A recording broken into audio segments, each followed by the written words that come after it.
It's a trackway right here.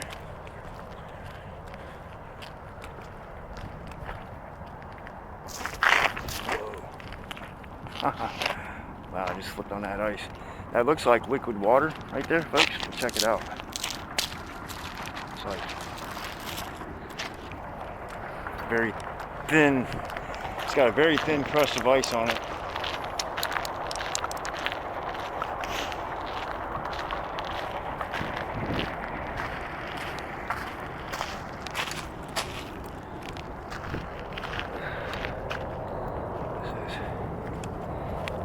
Horseweed, fire sticks. They're great for building fires with.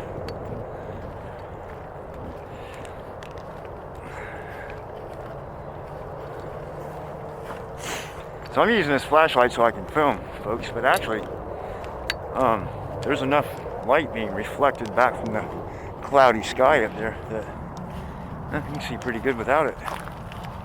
But not well enough to film. Not well enough to film. Ooh, boy, I almost toasted myself on that ice right there. Look at that. Thirsty? Yeah, if I was thirsty, I'd melt that ice in an instant. But I actually don't need it right at the moment.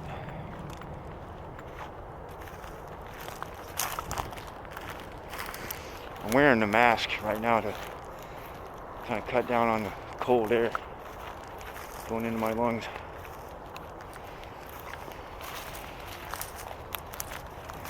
Yeah, I'm not worried about getting sick or anything.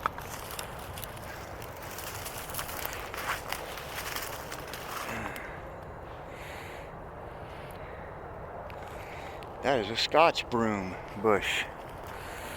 If you know what a Scotch broom is, you got one right there. I used to like to eat the seeds off of those.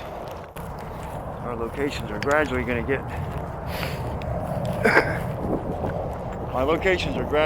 more and more intense. This one was actually number 9 on my list.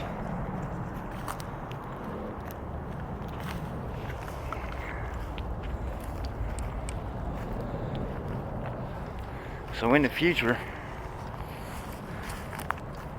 in the near future, yeah, we'll go to more different locations. We'll definitely go to a place where we don't have an airplane every few minutes, even though I can work around that very easily with the cameras. There's other places we can go, other things we can do.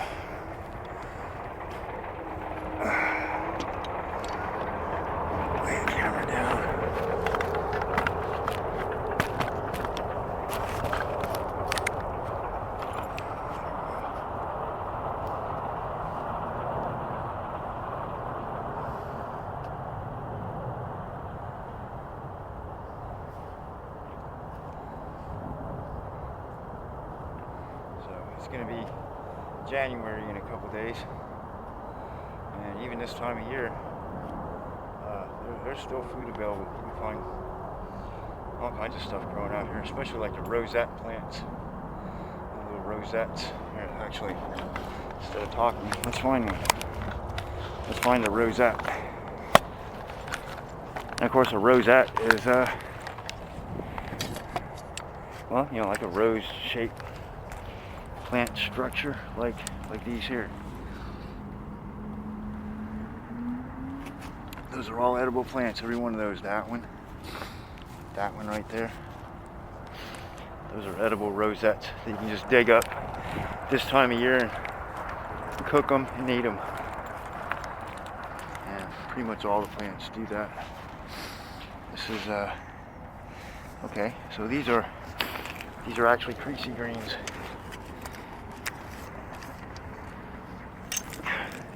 Or wild mustard. You see the leaf? Yeah, there's a wild mustard greens right there. So there's a bunch of those out here right now.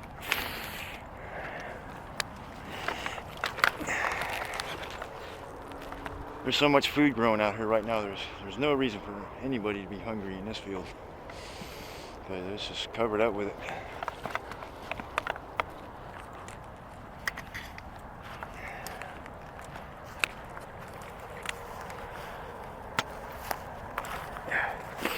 Yeah, searching for wild food in the dark, in the middle of winter, is a daunting task. But I just showed you the most important thing to remember, and that is to look for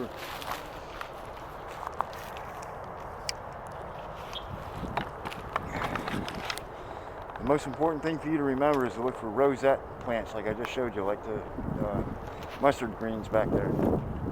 You find dandelions, burdock, thistle,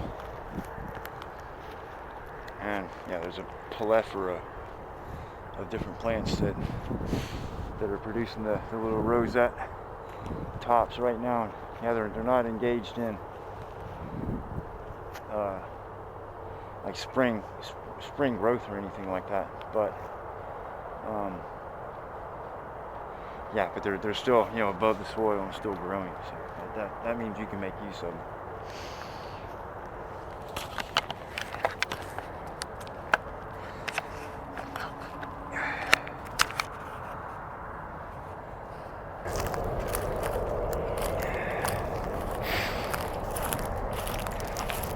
So there's never a reason to go hungry when you're out in the wilderness. Like, look at that. That's all wild mustard right there. See the bugs have been eating on it. Yeah, but that's okay. If I was hungry enough, I'd cut that plant, throw it into a stew pot, bug holes and all. Once you boil it up, yeah, there's nothing in there that can do any damage. Going without food, that does damage.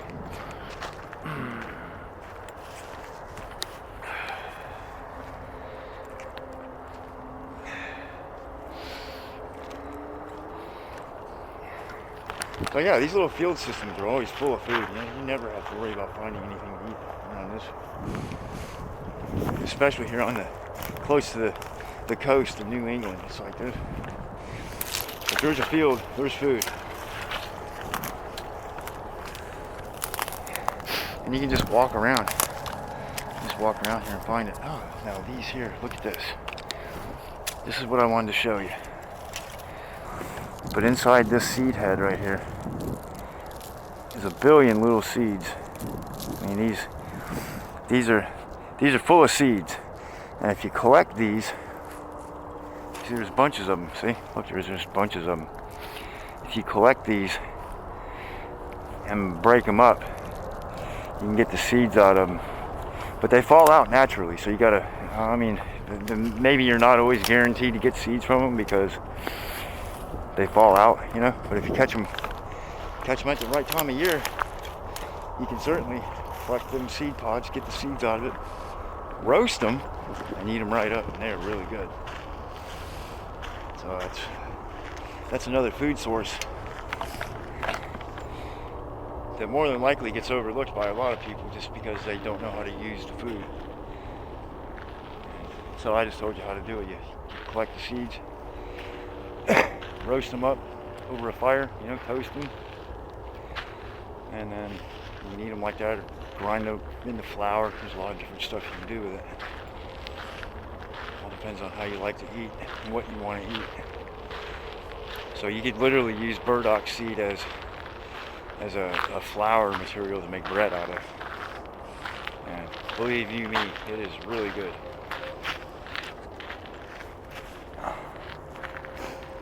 Yeah, it is really good.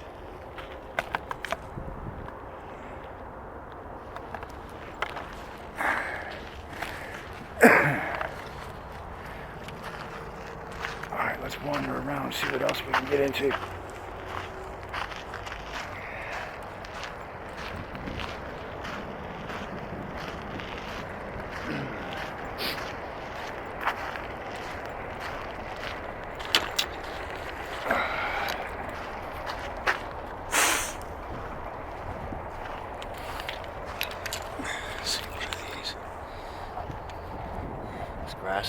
if you're cold in the winter, gather those right there and use them for insulation.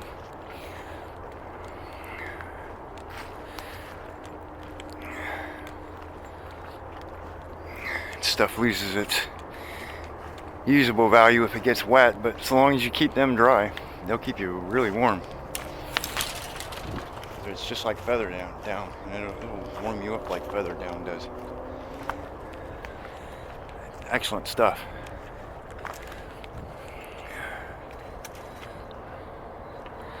Summertime, a lot of these are berry trees, like that's.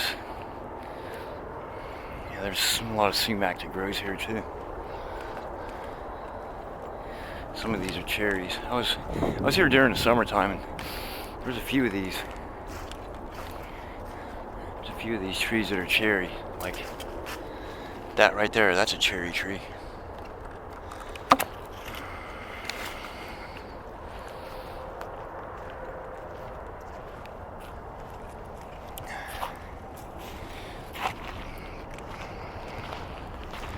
Kind of look around on the ground and see.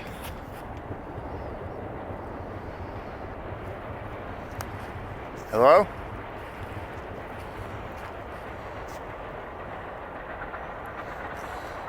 I just heard a crunching noise over here. It sounded like a footstep.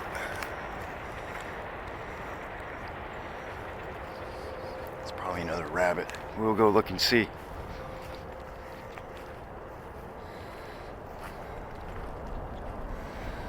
Wow, look at that tree.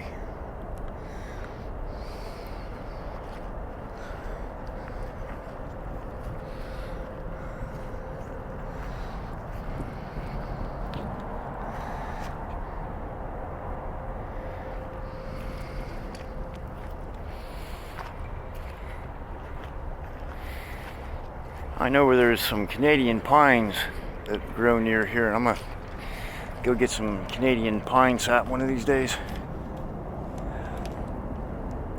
I like the Canadian pine because it has a really, really fragrant smell and flavor to the pine sap, and I make my gum out of it. Make gum to chew out of it. It's really good stuff. You tell me, folks. Is this a aspen tree or is it a birch? And how do you know?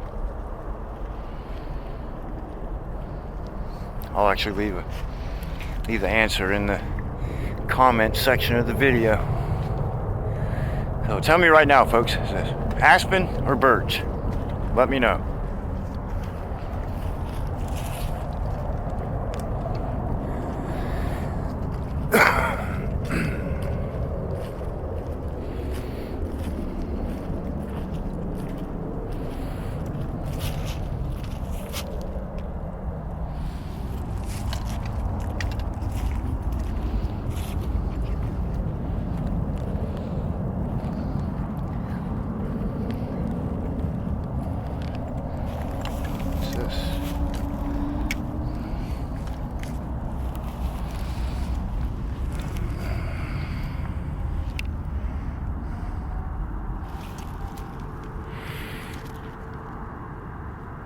White pebbles. See them?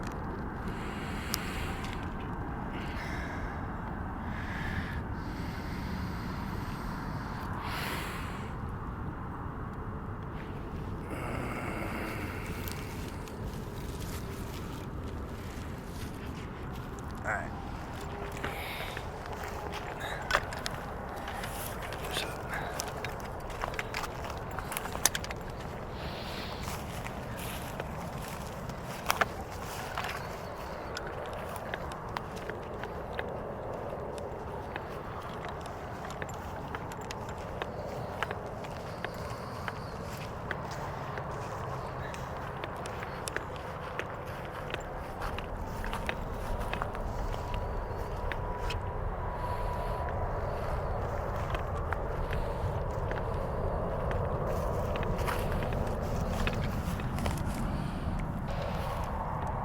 Another double handful of seed pods.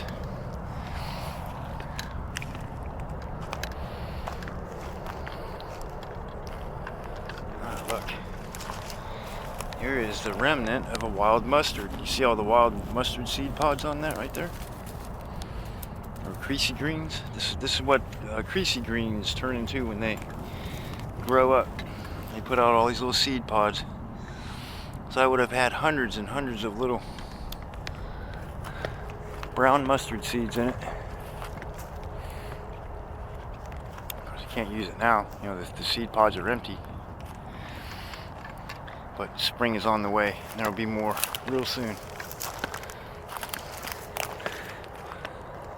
So that's what we'll do when it does turn to be springtime. I'll come back here and well, maybe not here, but we'll come back out to the woods and I'll get some wild mustard seeds. Now, I have a video on YouTube that shows how to harvest and process wild seeds, and I chose the mustard plant as the plant to feature in that video, so you guys can go